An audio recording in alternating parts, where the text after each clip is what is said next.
Labdien! Pirmdienas rīts, 11. Ārsts LV, jeb ārsts jums stāsta patiesību. Būtiskais raidījums Latvijas medicīnā, kurā mēs mēģinām pastāstīt saviem pacientiem, ko un kā pareizi darīt, lai saglabātu savu veselību, lai diagnosticētos, lai ārstētos, lai atrastu pareizo ārstu, pie kura varētu jebko darīt un pie kura varētu ārstēties. Mums ir arī žurnāls. Es zinu, ka jūs visi jau esat pamanījuši šo žurnālu. Šis žurnāls ir Ārsts LV. Viņu var nopirkt preses kioskos, var nopirkt Narvesenā.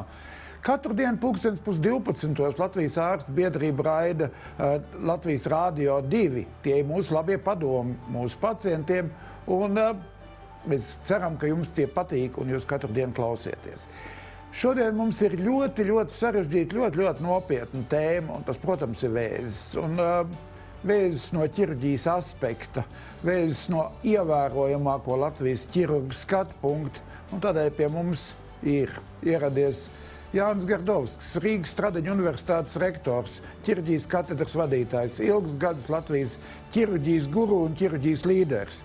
Un, jā, cilvēks, kas ir operējis praktiski visu, ko vispār var operēt. Un docents Arvīts Irmejs, kas ir mums labi zināms kā krūts ķirurgs, kā onkoķirurgs, kā ievērojams Latvijas jaunu ceļu gājējs. Labdien, man prieks jūs redzēt, un mēs sāksim uzreiz. Es gribu, lai jūs pastāstītu par to, vai vēzis ir pārmantojams, jo tā ir tā lieta, kas man no Vēža institūta visvairāk interesē, un es uzreiz lūkšu rektoram, lai viņš stāst mums par vēzi. Jā, pamatā jau vēzis nav pārmantojams, bet apmēram 10, varbūt nedaudz vairāk procentu gadījumā tomēr ir pierādījumi, ka vēzi var pārmantot. Un tas jau tika novērots diezgan sen, kad ievēroja ārsti, ka vienā ģimenē ir vienas vai kaut kādas līdzīgas lokalizācijas vēzis. Šodien mums ir skaidri pierādījumi par krūts olnītes vēzi, mums ir skaidri pierādījumi par to saukto resno zemes, jeb kolorektālo vēzi, kur tā pārmantojamība ir diezgan skaidri šodien pierādām. Mēs varam ģenētiski noteikt arī daudzos gadījumos, un tātad ir arī izstrādātas zināmas rekomendācijas, kādā veidā šie cilvēki, kuriem ir iespējas pārmantot, būtu novērojami, un arī ir ārstēšanas rekomendācijas tiem, kas ir saslimuši.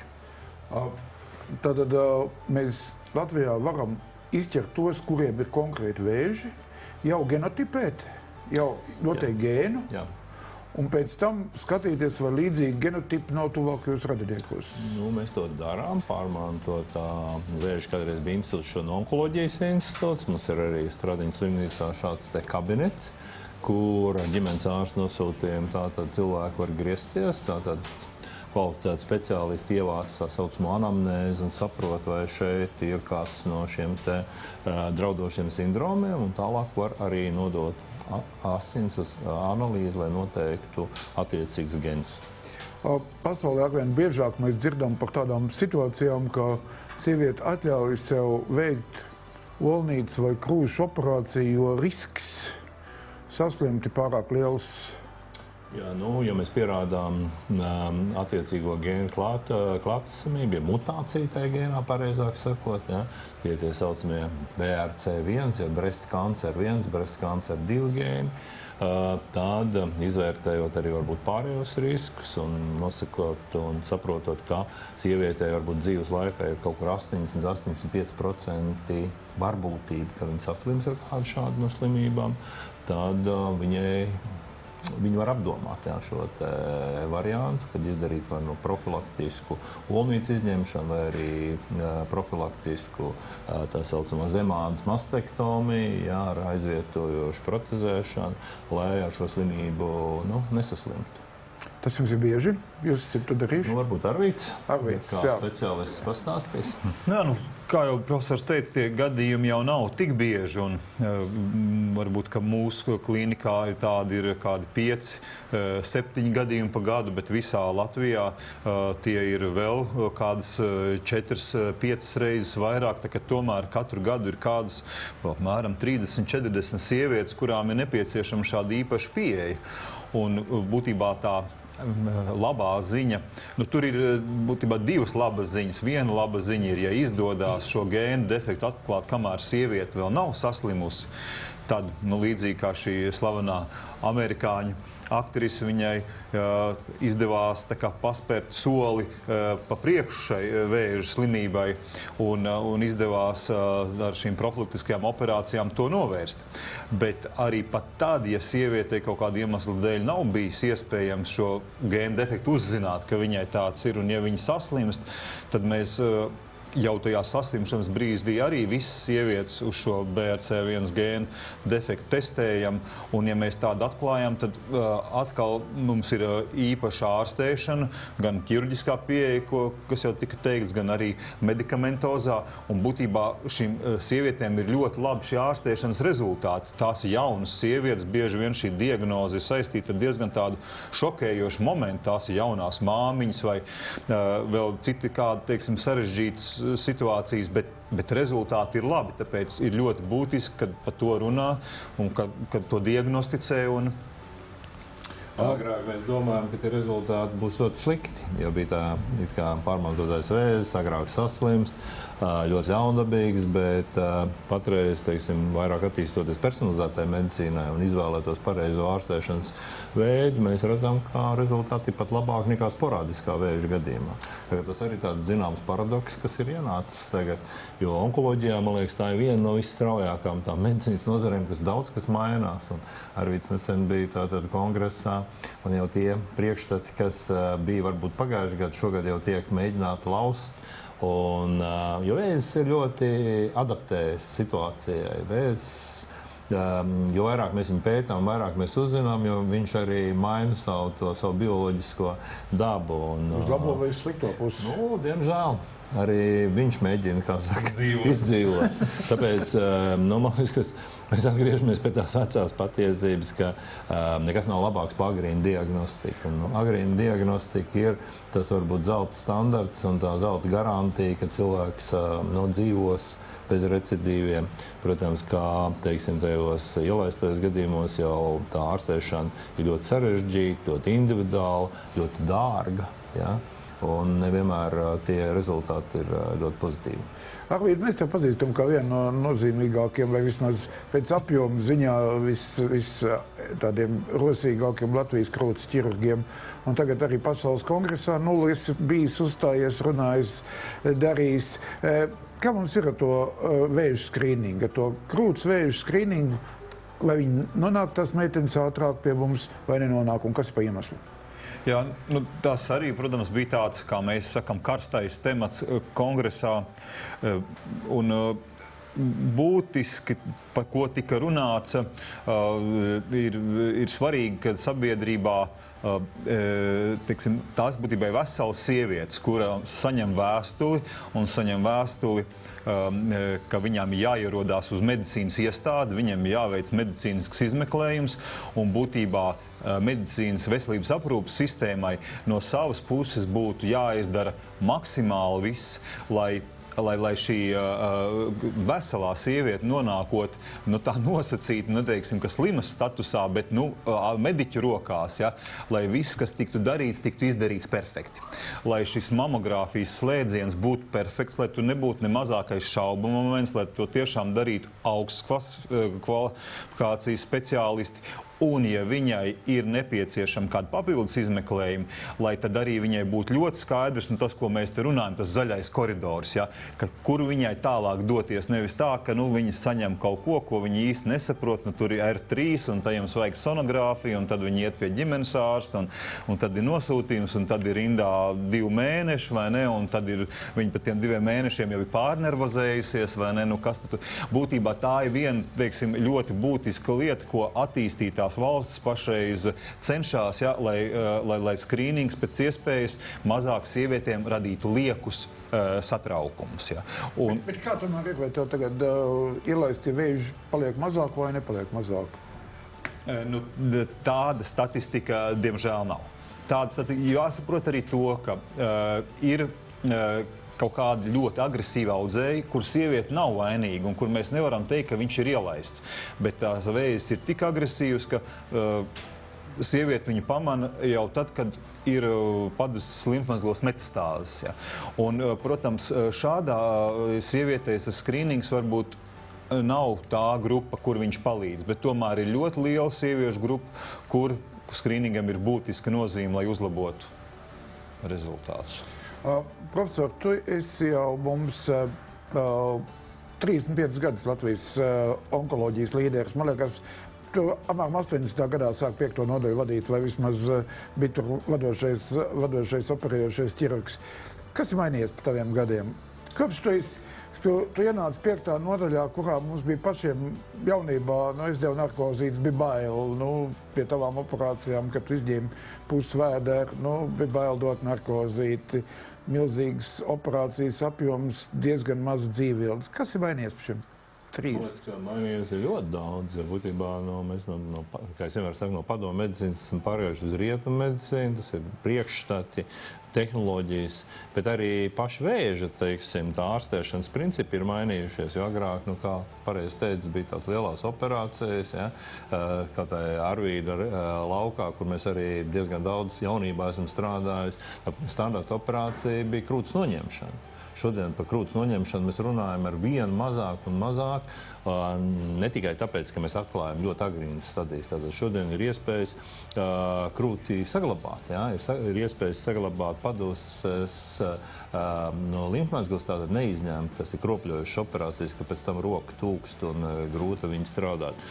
Un būtībā šajā ziņā jau sievietēm ir tas labais stāsts, ka arī krūts vēzis, kas agrāk vēl ir sabiedrībā, ka ir ļoti kropļojoši un arī šo te krūts zaudēšanu, kādā veidā aizvietot un tā tālāk šos jautājumus risina. Tāpat arī, teiksim, citās ķirurģijas jomās, kas ir tie, teiksim, nosacīti labākie vēži, kolorektālais vēzis, ka tā dzīvības tiešām ir sasniegusi labs rezultāts, ka mēs operējam patreiz aknu metastāzes, vēl dodot cilvēkiem gadus klāt dzīvot, ja?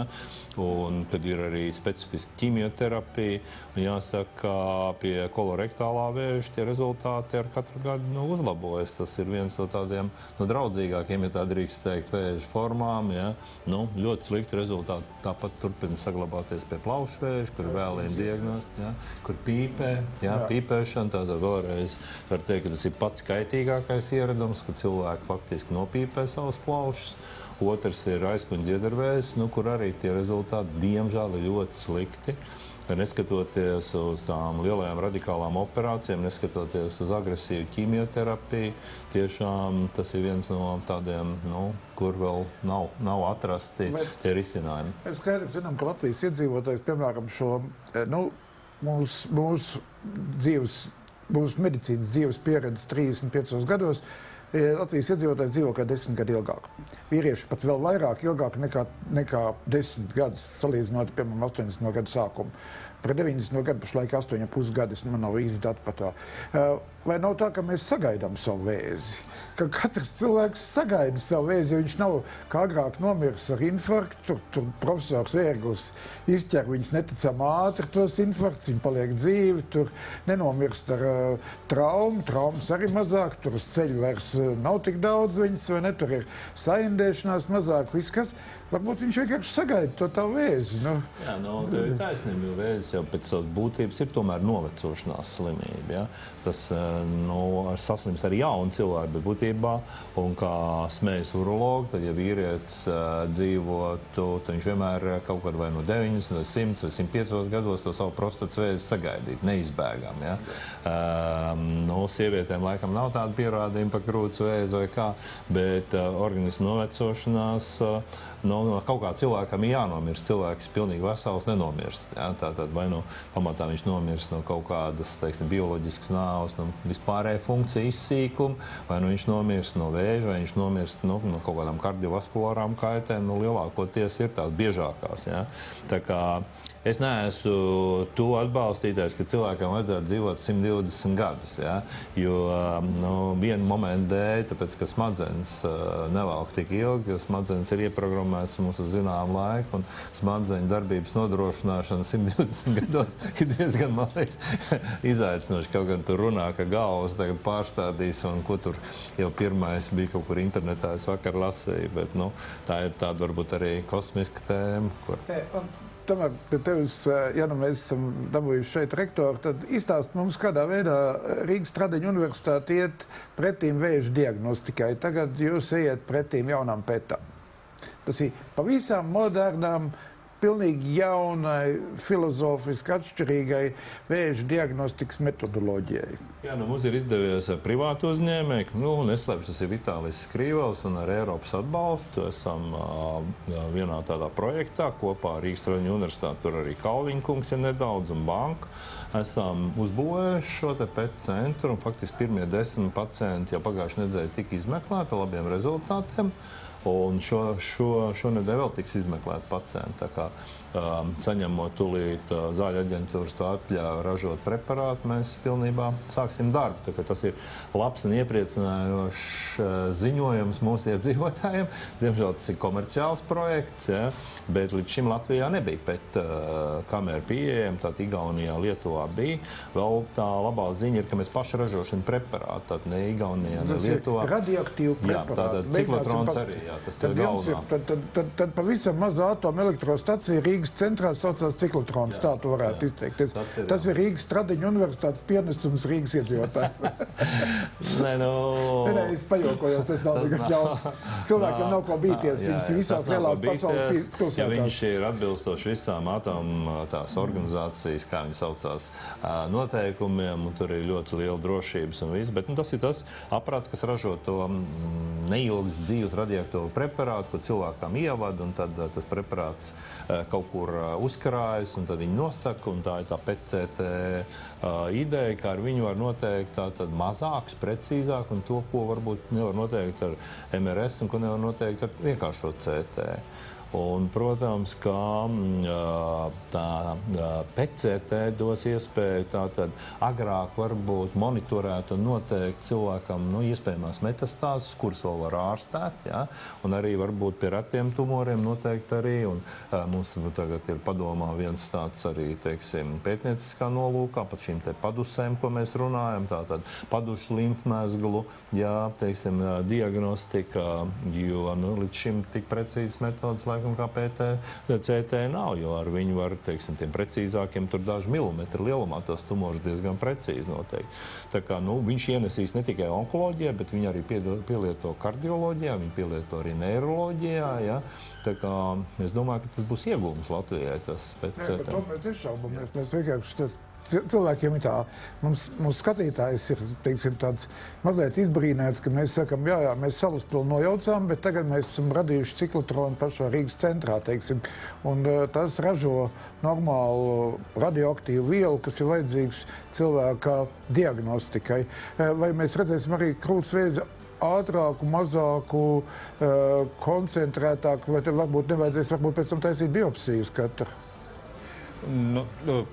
Pēc nav domāts kā skrīninga izmeklējums vai kā agrīna primāra krūtsvēža diagnostikai, bet pēc tam ļoti būtiski nozīme būs gadījumos, kad būs aizdomas vai šaubas par metastātisku krūtsvēzi, lai šo diagnozi precizētu, jo metastātisks krūtsvēzi neārstē primāri ar ķirurģiju, bet ārstē ar zālēm. Un ir ļoti būtiski, ka mēs to atpazīstam un ka mēs šajā brīdī nedaram operāciju. Un, jo pretējā gadījumā notiek tas, kas ir daudz 10 gadus Latvijā noticis, ka ķirurgs izoperē un pacients pēc gada nomirst. Ja? Un tad, teiksim, sabiedrībā ir šis plašais stereotips, tā nevajadzēja operēt, vai ne? Bet tas ir tikai tāpēc, ka mēs nepratām noteikt, ka patiesībā tur ir metastātisks krūtsvēzis, kuram ar nāzi tajā brīdī nevajadzēja.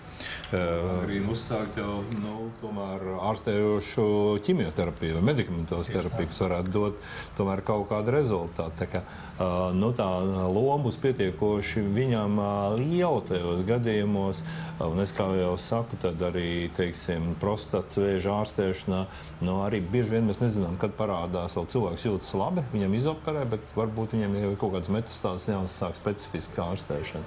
Tad, teiksim, šāds te PET-CT, piemēram, ir ļoti specifisks, un, teiksim, to vīrieti var uzsākt ārstēt jau ar attiecīgu terapiju un dzīvi ilgi noteikti pagarināt un arī noteikti dzīves kvalitāti. Mums ir palikušas pēdējās 5 minūtes, tad mēs runāsim par to, ko mēs gribam pastāstīt saviem mīļotajiem pacientiem. Pirmais, ko es Arvīdam gribētu parunāties mazliet par slēptām asinīm kolorektālā vēža gadījumā. Kāpēc mēs viņus ielaižam? Jo patiesībā pasaulē ir ļoti precīzi, ātri daudz diagnosticējami. Es domāju, ka tā ir noteikti joma, pa ko veselības aprūpes sistēmai būtu jādomā, jo kolorektālais vēzis ir apmēram 10% no visiem vēžiem, kuri tiek konstatēti. Un mēs dežūrās tik daudz redzam šos, teiksim, jau ar komplikācijām pacientus, kuri nav šo vienkāršo elementāro testu veikuši. Ja, nu, protams, teiksim, nepatīk cilvēkiem runāt, nu, vai tu tad to savu kaku pārbaudīji, vai ne pie tā ģimenes ārsta, vai ne. Tas, protams, tā kā tāds drusciņu kautrēšanās vai kaut kāds tabū ir, bet nu, tur vajadzētu līdzīgi kā uz mamogrāfijas skrīningu tiek uzaicinājumi vēstules sūtīts. Es domāju, ka tieši tāpat būtu arī jāsūt uz šīm slēptajām asinīm. Un, es domāju, tas ir tik vienkāršs tests, un tas varētu daudziem cilvēkiem palīdzēt izvairīties no ielaist kolorektāla vēža. Tad tā būtība ir tāda, ka ja asins izdalās par asno zarnu, vai mēs izkakājam asins, tad ar lielāko varbūtību kaut kur asnajā zarnā tomēr ir vēzis. Kaut kāda problēma ir. Vai vismaz kaut kāda problēma. Un tad pirmkārt tas būtu jāiet pie cilvēka, kas māk darboties ar kādu fibroskopu, skatīties iekšā. Otrs, tas būtu jādomā jau par agrīnu, precīzu, labu operāciju, jo dzīvildzi baigi labi, man liekas. Redzat, tas stāsts ir tā, nu, teiksim, no Amerikas viens ārsts, viņš iet vienreiz 5 gados, ka mēs neejam uz tām kolonoskopiem. Vienā kolonoskopī viņam kaut ko atrod nelielu. Viņi izoperē, viņš vēl dzīvo, viņš jau no tā nenomirst, viņš ir pilnīgi vesels. Viņa arī tā filozofija, redz, ka man ir izoperē, bet agrīna vēzi, un tas jau apmēram tā kā izrauj zobu, sīkums, vai ne? Viens zobs bišķiņ mazāk, zarnas fragments mazāks, bet tā filozofija arī tāda, ka redzēt, tā agrīnā diagnostika dod viņam iespēju tālāk turpināt, jo tas kolorektālais vēzis ir labi ārstējams. Ja viņš ir saulaicīgs, nevis tie gadījumi, ko mēs redzam varbūt tur ar tiem zarnu necaurējumībām un aknu metastāzēm un dekompensēts pacients no uzņemšanas. Bet tad tu varētu arī pabaidīt pacientus. Arī kādreiz mēs attaisījām to visu vēderu vaļā, tur pusvēderu izmetām laukā. Un tagad tu laiku pa laikam jau uz onkoloģisku operāciju ej ar kādu invazīvu metodu, ar kādu mazinvazīvu metodu, laparoskopisku. Viena daļa no, teiksim, audzējiem, arī rasnās zarnas audzēji tiek operēti laparoskopiski, bet, protams, ne tie lielie gadījumi. Tātad, jo agrīnāks gadījums ir, un ja tā ķermeņa masa arī nav tāda milzīgi liela, piemērots, tad laparoskopiska operācija ir ļoti, tikpat radikāla kā tā, bet, protams, cilvēka atvesļošanās ir daudzreiz patīkamāka un ātrāka. Bet arī tātad rasno zarnas vēzis, tu var izņemt vienu zarnas gabalu laparoskopiski. 3 mazi griezieniņi un pēc lielas vēža operācijas sūtīt dažās dienās pacientu mājās un atpakaļ uz darbu. Jā. Tā ir mūsdienu realitāte. Tā ir mūsdienu realitāte, kas ir mainījusi, kad prasīties 35 gados. Ja? Tad, es domāju, pirms 35 gadiem par to neviens nevarēja sapņot. Bet, man liekas, tu biji tas, kas aizbrauc un atved pirmo laparoskopu mājās uz Latviju, ne? Nē, pirmais laparoskops tika pirmajā slimnīcā, to, man liekas, Daugavas Vanagi saziedoja, tas bija lietots, un tad mēs ar Gastonu Nēmani ieguvām, viņš ieguva vienu, tā saucamā Volku Lāko klīnikā toreiz, un mums Bosch fonds no Vācijas uzdāvināja pilnīgi jaunu. Tas bija saistīts ar manu stažēšanos Vācijā un tā, bet mēs sākām ar pilnīgi jaunu štorts laparoskopu operēt 94. liekas gadā. Un tagad mēs esam tikuši līdz tam, ka liela vēzis operē šādā veidā ar laparoskopu. Ko jūs vēl labi pastāstīt? Pasaki, tad vēl tas pēdējais, tas noslēguma labie vēlējumi saviem pacientiem, kuri nāk pie tevis, kuriem vajadzētu nākt pie tevis. Ir jārūpējās cilvēkiem pašiem pa sevi. Ir jārūpējās, jo ir daudzas lietas, kas ir zināmas, kas samazina vēža risku, gan dažādas, teiksim, mūsu fiziskie vingrinājumi, cik mēs esam aktīvi, gan uzturlietas. Pilni ir žurnāli un mēdī ar to, kas ir labs un kas nav labs. Un arī cilvēka emocionālā veselība ļoti būtiski ietekmē to, kas mūsos notiek. Tā kā Tas ir mans novēlējums, rūpēsimies par sevi. Paldies! Es spiestu atvainoties par rektoram, jo mums laiks ir iztecējis. 26 minūtes aiztecējuši neticami ātri, un viņas tiešām ir aiztecējuši. Es jums atgādināšu. Žurnāls Ārsts LV pieejams. Šo raidījumu Ārsts LV skatieties ceturtdien 9:00 vai sestdien 7:30 vakarā atkārtojumā. Skatieties mūs arī YouTube. Vienkārši ieklikšķiniet Ārsts LV. Un vēl ir mūsu mājaslapa Ārsts LV. Ārsti jums stāsta patiesību. Es jums vēlu veselību.